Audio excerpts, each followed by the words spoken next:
X-Men 97. Released. First episode released March 20th. Last episode released May 15th, 2024. Released on Disney+. Based on X-Men, written by Chris Claremont, Louise Simonson, and Rob Liefeld. Created by Beau DeMayo. Rotten Tomatoes, 98. IMDb, 9.0. Metacritic, 82. Welcome back to Real Reviews. Like always, I am your host, Lee. Today we are talking about the critically acclaimed X-Men 97. Today's episode is going to be different from normal as I am trying out a new idea. I'll still cover the normal stuff, pacing, acting, animation, story, etc., but I will also be answering some questions curated by the AI to further facilitate the AI versus me aspect of this channel.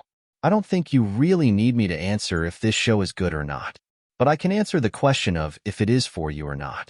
If you love the original series, yes. If you want a shot for shot of the comics, no. So I want to talk about, hands down in my opinion, the best part of this show, and especially when compared against the original series. They are able to let loose in this show. The advancements in animation techniques really made it so they could open up a lot. From them being able to use their powers to move around the landscape, to Gambit charging Wolverine's skeleton with kinetic energy, or to Storm turning the top layer of the desert into glass and then exploding it. In the original, they really didn't have the means of making things like that happen, and honestly, up until Wolverine and the X-Men in 2009, we never really get to see great usage of powers. Even the comics can't truly capture some of these things. I think if Marvel continues to use animation to advance how powers are shown, there is a bright path ahead of us. While I am obviously giving accolades to the animation, at first I found the use of color to be aggressive and a bit jarring, especially when compared to the original series where the colors were a bit more subdued in comparison. This did kind of even out for me by about the third episode. Another thing that I did have issues with through the whole entire series was the voice acting, specifically Rogue and Wolverine. At least once per episode their lines feel off, most likely because they are trying to affect an accent, and since they are the original voice actors and their voices have evolved over the past 30 years, this is to be expected, but it is something I have to bring up since it did bother me. Let's get into a few questions really quick, and then we will get back to the other aspects of the show. How does X-Men 97 integrate story arcs or characters from the comics that were not explored in the original animated series? Are these additions seamless, or do they feel forced? I think naturally, as this is a continuation of the original, they were able to bring in other elements like Madeline Pryor and storylines like Inferno or characters like Executioner. They obviously had to change those to fit within the confines of the series, and on that note, I don't think they did a great job with either of those. But when you think about things like Mutant Massacre, they really nailed it and gave it great emotional impact that can't really be felt in the original comics. Are there any particular episodes or scenes that stood out to you as particularly well executed or faithful adaptations of comic book elements? What made these moments notable? The simple answer is no for being faithful adaptations. As much as people want them to be line for line, shot for shot, comics aren't really set up that way. The average 22-page comic might take 15 minutes to read if you are really taking in the art. But even in that 22 pages, you have to feel like you made some movement forward, so they can at times feel fast-paced. An animated show wouldn't benefit from that. Heck, that is why the original series wasn't a perfect recreation of the comics either. As far as well executed, it has to go to episode 5, which is aptly titled Remember It. It is probably the best episode in the series as a whole. Considering the evolution of animation technology, how does the animation style of X-Men 97 compare to the original? Does the update enhance the storytelling? I touched on this earlier, but I can expand a bit by saying one of the biggest issues with the advancements of animation technology is that sometimes it looks too clean, too perfect, and it takes you out of the moment when it does that because it feels weird. Are there any changes in teen dynamics or character relationships that are particularly impactful or surprising, given the history of these characters in the comics? I think they made some good changes, mainly Nightcrawler and Sunspot.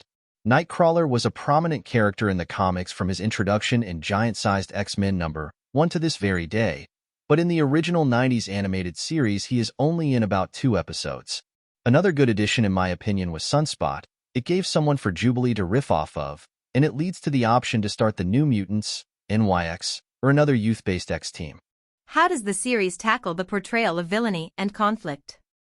Does it provide a nuanced view consistent with the depth seen in the comics?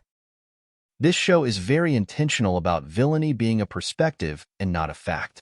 The villain in the show twists the narrative so the X-Men are the bad guys to the humans, even while he is actively acting against both groups.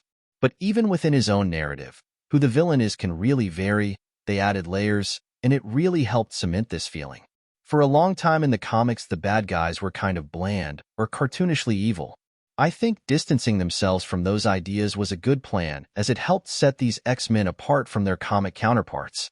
Reflecting on the series as a whole, how do you think it contributes to the legacy of the X-Men in popular culture?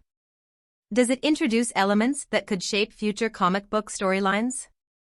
I really think this will help boost X-Men back into the cultural zeitgeist in a meaningful way, like it was when Marvel had to sell off the rights the first time. It will certainly impact some comics. Its success is something they will try to market off of, but these stories will either be alternate universe stories, or they will be prequel comics, because let's face it, the X-Men have 30 more years of publication history than the comics that inspired the show. That is it for the questions. Let me know what you thought. I think it helps me get some other points out that I might normally gloss over. So due to the nature of shows like this, the pacing is pretty dang good. Each moment is given the time it needs, and if we need time to process the big moments, they are put at the end of an episode. This helps because in a lot of things the pacing feels off, because we aren't given the time to process what is going on before it has to move on. It is a really tight 10 episodes, and it does its best to focus on the story threads that it worked with.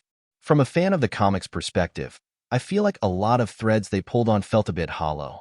This is because either they were missing characters or whole groups like the New Mutants, or they just leapt past whole entire large story arcs like the Australia era. This is most glaring in their one-episode Inferno, which honestly could have been the whole series, but they patched it up so quickly.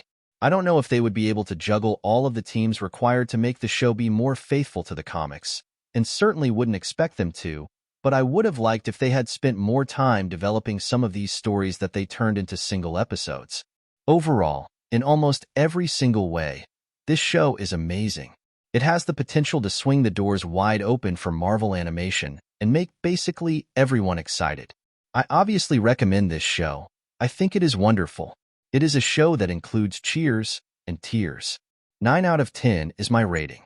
It is on the edge of being a true masterpiece. Tomorrow I will have a real review of Imaginary Friends. Next week will likely be a real review of Furiosa and an AI review.